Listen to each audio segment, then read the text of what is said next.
Andy Emily, founder and CEO of Mamori, and he's going to talk about the current problem and solution of fuzzing.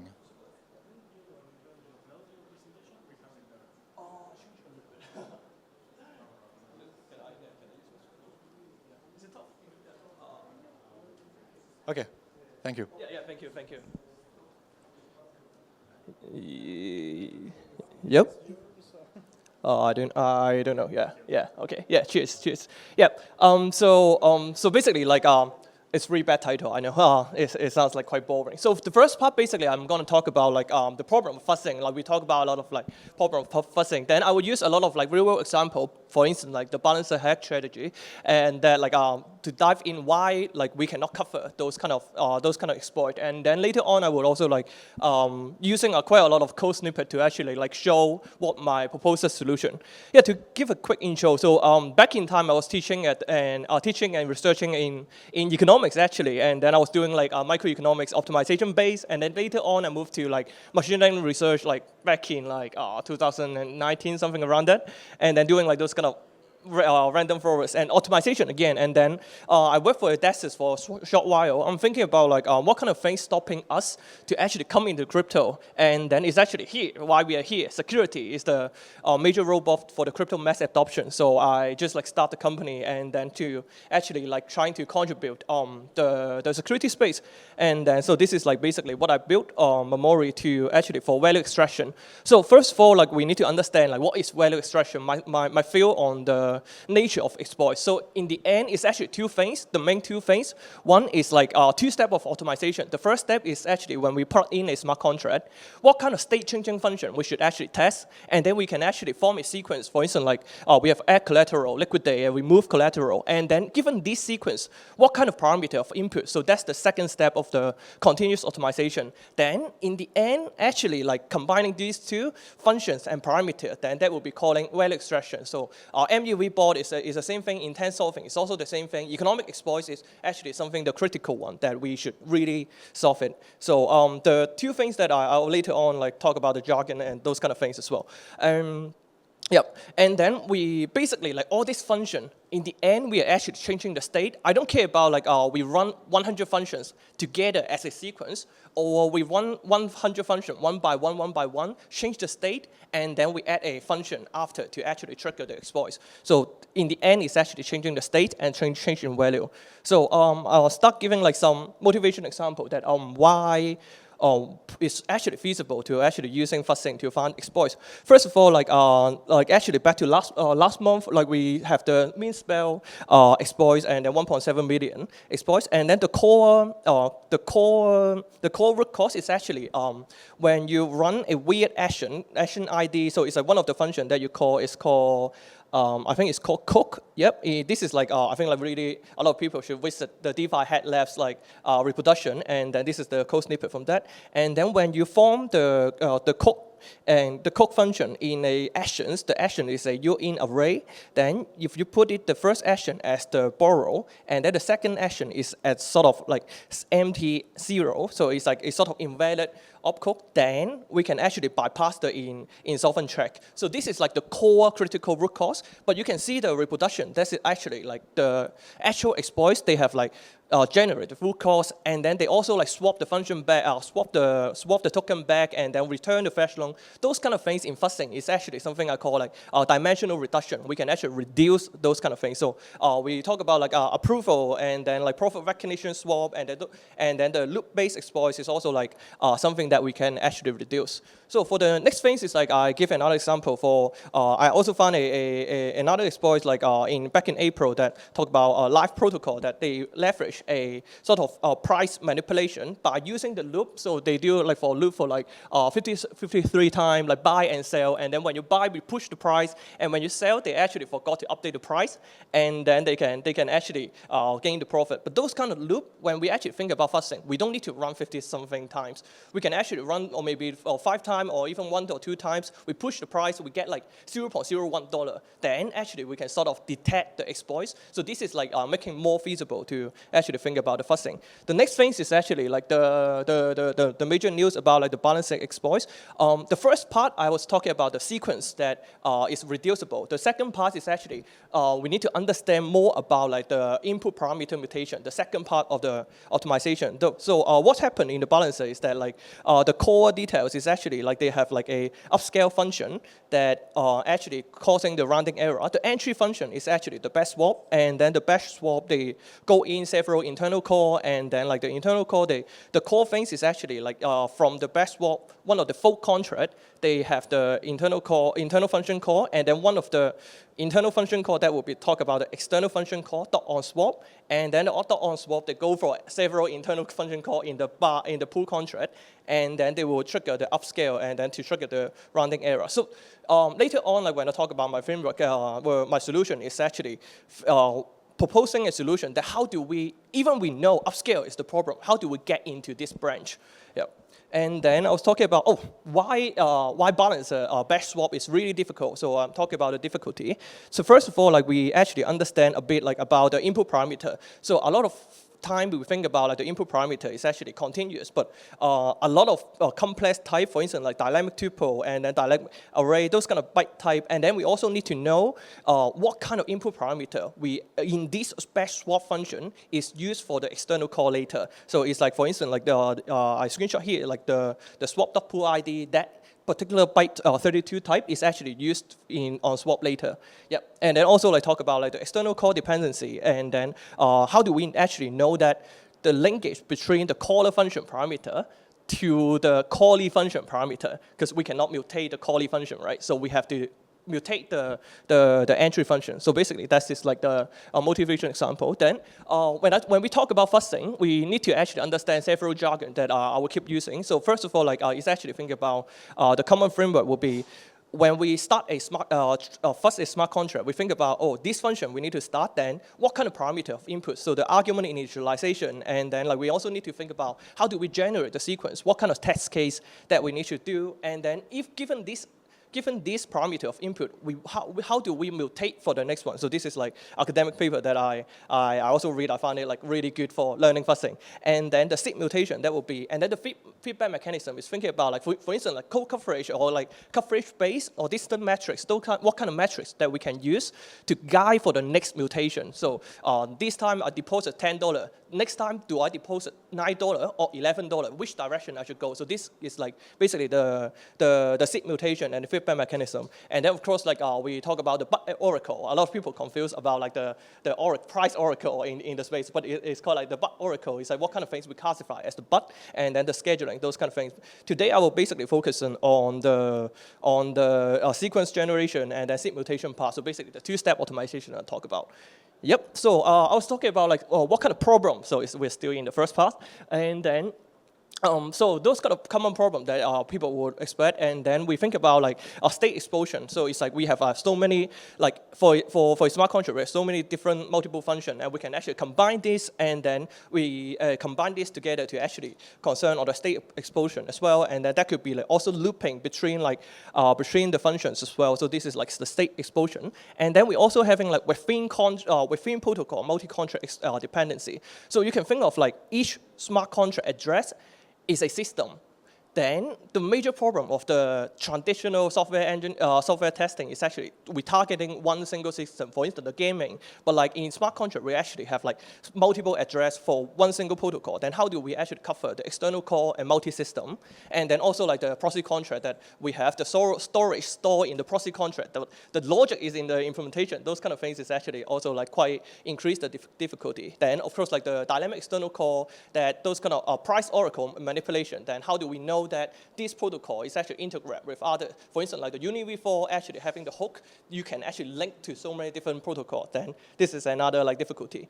Then current approach for actually solving this sequence generation, how do we actually form a sequence? The first one will be thinking about the read and write relationship. Then you can think of like read and write is like deposit like and withdraw. how like we deposit and then that will be changing as store the storage slot, one of the storage slot. Then how do we then we can know that the next function we actually use is actually as load that particular storage slot. Then we can actually combine this function together as a sequence. And then the next thing is actually we talk about like custom invariant. We can actually leverage the auditor knowledge to actually like really specify the test case that we want to do. And then the next thing is actually think about like those kind of state-based snapshot, which is like the AT-fuzz, and then smart shot, they also do it in this way. Then the next challenge, I'll go. Yeah, sorry, I need to go faster as well. Yep, and then the next challenge will be thinking about like, you see the batch swap is really difficult, and then how do we actually do the parameter generation? What kind of difficulty that we actually have? So the first thing is actually ABI type. We use ABI type mutation a lot, and then really unique address string, those kind of things is something that mutation, the traditional mutation, we cannot do. And then the next thing is actually dynamic array. So when we actually think of dynamic array, batch swap, they have like dynamic array, dynamic tuple, dynamic address. Then those kind of things is actually increasing the possibility of the argument as well. Argument mutation, that will be really increased a lot. And then the format is actually like to put the dynamic array data that is quite complex as well. And then also like the dynamic array, and then we also having those kind of core data as an input. So this is one of the example Moonhacker actually last year got hacked, and then by like around 300K, and then you can see that like what they do, they actually use a core data as an input, and then later on it's actually decoded. And the exploit basically is like when the attacker put the address after decode as the malicious address, then you can actually bypass some validation, and then you can take the money out. So the difficulty is actually craft a core data that actually bypass it. And later on, I will talk about the solution into it as well. And then compressed data type core data that will be used it for the later on callee function or swap as well. Yep, and then current approach for the, so we can actually think about like what kind of current approach, and the classic one is something called like Harvard mutator with the libafl library. A lot of like fuzzers actually using it, and then they have like so many different mutator, bit flip, those kind of like flip 0 to 1, and then 1 to 0, and then those kind of things by ABI. And then the next thing would be thinking about distance matrix. You can think of like I require the balance greater than 10, and then now my balance is 1, then I know that I need to increase my balance to like a 10 in order to bypass a branch. And then later on, that also like leveraging some optimization algorithm to actually mutate for the input parameter. Yep, I think I'm going to the second part. Yep. So my proposed solution, that would be like thinking about a 3-layer approach. The first approach is actually leveraging some LLM into guiding the fuzzer, and then that will be having 4 parts of it. And then later on, I will talk about like the state-based fuzzer that I'm building, and then like the EVM execution, actually, we can actually parallelly execute on the GPU. So the first part for the LLM, we actually have 4 parts: the taint analysis, external core trace, and then compressed data generation, and then dynamic runtime information, those kind of mechanism. The first thing is actually you can think of a lot of people are actually doing it as you can think of static analyzer version of the LLM. So we place a sliver, you can think it this way. And how do we actually we can actually have different technique to do it. And then the core things to actually link the static analyzer to the fuzzing is actually what I think about. If the LM identified line 177 is the vulnerability, we need to get into the upscale. Then how do we know that is actually, how do we actually get into the upscale? And then one of the mini trick I try is actually that we can, on the source code, we can actually add the assembly code or something like 0x7777, and then we know that on the control flow graph, here is the particular basic block we need to get in. So we can actually identify what basic block we actually get in to trigger the potential vulnerability. So the next thing is actually think about for the LLM to guide for the fuzzing is actually, I was talking about the batch swap, and how do we know that what kind of batch swap parameter I can mutate on the later on inner on swap function. So on swap function, they are having requests, but how do we know that? We cannot change requests. How do we know that which parameter I should change in the upper function to change the request. So this is like the LLM understand the source code, can actually identify which one is it. So the approach we do is actually, you can think of like, given a smart contract, we find all the caller function having external call. The second stage is that we know that the caller function, so for instance, like for this is a Uniswap pool manager contract, we have the swap function in the pool manager contract. What kind of external call function they are having, the callee function of the swap function, and then we have like before swap, and then the third part is that like what kind of parameter of input that we can actually trigger the address for the before swap. So that's the third part, and then the fourth part will be thinking about given the before swap parameter of input, then what is the suspected valid input for the callee function, and then we can actually ask the LLM to generate it, and then the next step is actually map the callee and caller argument together to generate a valid input. So this is something that I think we can do.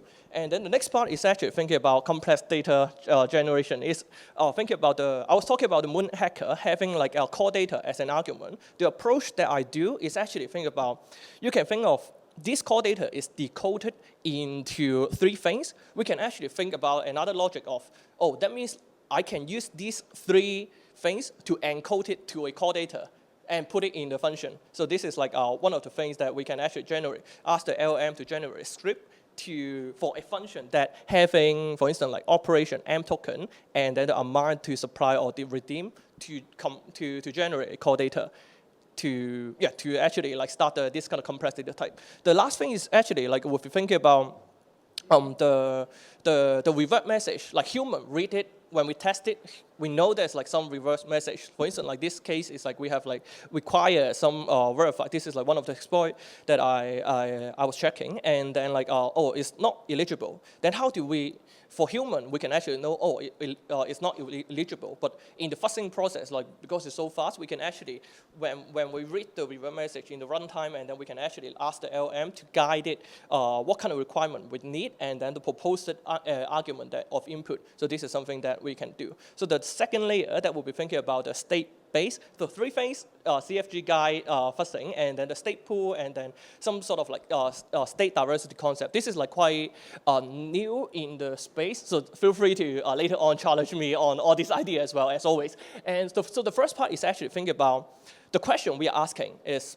how do we get into the particular branch? We know upscale this particular branch, but how do we get into it? So the first thing is actually that we need to understand for the CFG which basic block is in for that particular branch. And then the next thing is that when we actually bypass the path into that basic block, we have different like jump I condition or like comparison opcode. And in the comparison opcode, you can see that they are taking storage. What kind of storage they are taking? Then we know that by this comparison opcode and then jump I, we know that we need to mutate the storage or argument. And then in this case, this is the storage we need to mutate. And then, when we observe the argument or storage, we can actually see the distance metrics that I talk about. Then the major challenge of this problem is that a lot of things like for the CFG generation, like any CFG expert also like feel free to discuss with me as well. And then so that will be like infinite loop problem when we generate CFG. One function access together, then they keep accessing together. That will be causing CFG problem. And then a for loop that will be like a while loop. How do we know that like CFG generation keep generating? And then the external call that will be difficult because like in the external call we see there will be some in here there will be a call opcode, and then the external call we don't know inside that like what kind of further logic that we have. And then the memory usage as well. Some sort of jump I they will use the memory to help for the comparison to bypass the condition. But we can actually do memory tracing to actually find out like what kind of argument or storage that we do. And then dynamic or storage operation, those kind of things are using KitKat as the memory to find this use the KitKat for a memory to find the storage location and use the storage to find the storage value. So those kind of things is something difficulty that we encounter. The next part is actually think about, we know that we need to mutate the state, but what kind of state we need to fetch? So you can think of like, first of all, we store the interesting state similar, like ET-fuzz also doing it, and then like some other fuzzers, they also do it. And if there's like state change, and then that in that sense, we need to add to something called state pool, a server that actually is storing all the state. And the next thing is actually like we see the slow opcode to know that what kind of state we need to take. Another is something that state compounding is thinking about, like if I want to get into, sorry, if I want to get into a particular branch, we know that the whole path, then we know that a set of storage that we need to get in, then, but we also have like different state that we generate with the core chain, then we can actually combine this different state together by re-executing the core chain in order to generate a more diverse state. Yep. And then the next thing is actually think about diversity concept. So is that a lot of things we need to manipulate the state. Even I get into upscale, how do we trigger the particular vulnerability? You can think of this as like two things: constraint optimization, or like and then like constraint generation. When we get into the path, we can actually generate different constraints. Some other fuzzers, they actually do it, but like they assume the linearity problem. So we can only like keep doing like basically fuzzing, and then when we bypass it, we can actually record the value, and those kind of things can be used to help for the constraint. The next thing is actually think about given this constraint, how do we actually extend the state base, and then pretty much like it's running an optimization problem that we can actually do.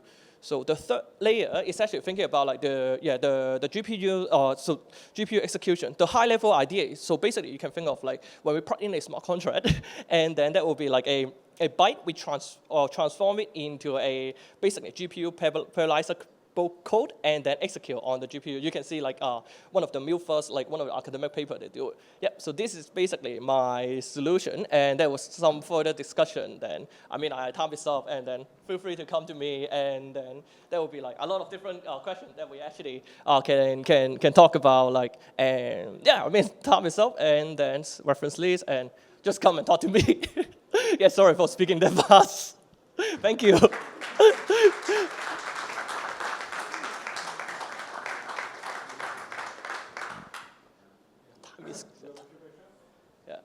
The time is good, yeah. Yeah.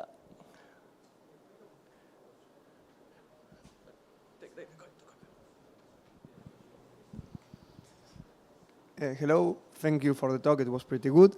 I wanted to ask you, when you're thinking about fuzzing, and sometimes based on resources, because I read we still do not have quantum fuzzing, and we have like infinite paths to. What are some key points or some key ideas you use to guide the fuzz test? Maybe bound certain values that you think, or path that would lead to certain bugs. What are some, how do you say, key techniques, that you think about, like, okay, I think like if I take the zero value, like it's probably you have set to zero, set to the upper limit, or, try to get it to the edges probably. What are some techniques or I think the core technique, I was talking about the distance metrics. When we look at the compression opcode, so the opcode, they will have like greater than, less than, or storage greater than something. And in the source code, we write it balance greater than something. Then we know that compression opcode guiding us that even if we start from 1 million, then the compression opcode is actually telling us we just greater than 1, and then we know that the distance is actually from million to 1. Then we know we can actually either increase or decrease. We decrease it and see the distance whether it's closer. Then if is it closer, then we keep going this direction. So this is like some core technique that I think that guiding the fuzzer to do it. Yeah, it's like, sorry if I keep talking. It's like something used in finance that is like the less amount of tries, like that you see, okay, I have 3 tries to determine something, like, and you go like, I don't know, in a 100 store floor that you would test the 9, the 29, and something like that. It's, I get the idea. Yeah. Sorry, then I will ask you. No worries. Yeah. I think that's good. Any other question? Feel free. Yep. Thank you very much. Feel free to actually talk to me. And yeah, like the whole presentation is really for facilitating discussion, and that's the purpose of why we actually hold DSS maybe. Yeah, thank you. Thanks again. And now we have a lunch break. So if you want to talk to the speaker, it's a perfect time.